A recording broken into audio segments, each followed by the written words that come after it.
আবার জমবে মেলা বটতলা হাট খোলা বটতলা হাট খোলা বটতলা আবার জমবে মেলা বটতলা হাট খোলা। এখানে কেন উঠছো? মার সাথে আসছি। আসসালামু আলাইকুম, আমি সোহানা খন্দকার। আমার stall sweet dairy by Sohana থেকে বলছি। আমার এখানে পাবেন হোমমেড চকলেট। আমরা এখন আছি সাভার উপজেলায় গ্যান্ডা উপজেলায় আয়োজিত বিজয় মেলায়। এই মেলা আমরা চলবে হচ্ছে 17 ও 18 তারিখ, এবং এরপরে আমরা থাকবো পশু ও ভেটেরিনারি হাসপাতাল, যেটা মানে সাভার বাস স্ট্যান্ডে অবস্থিত। সেখানে যুব উদ্যোক্তা ফাউন্ডেশন থেকে আয়োজিত মেলায় ওই মেলাটা শুরু হবে 20, 21, 22 3 দিন। সবাইকে নিমন্ত্রণ রইল, আমার স্টলে অবশ্যই আসবেন, মেলা দেখে যাবেন। মেলা সবার জন্য উন্মুক্ত। Thank you. এক দুগ্ধজাত পণ্য উদ্যোক্তা মেলার আয়োজন করা হয়েছে।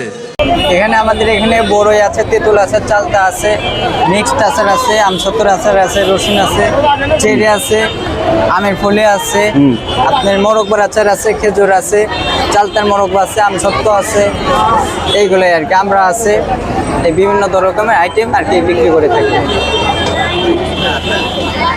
আরও আইটেম আর কি বানানোর চেষ্টা করব। আপনার এই গাজীপুর, কোনাবাড়ি, ভেতরে গাবতলী, মিরপুর, এই ঘোরাপের মাথার বিভিন্ন জায়গায় আর কি যায়। এক দুগ্ধজাত পণ্য উদ্যোক্তা মেলার আয়োজন করা হয়েছে।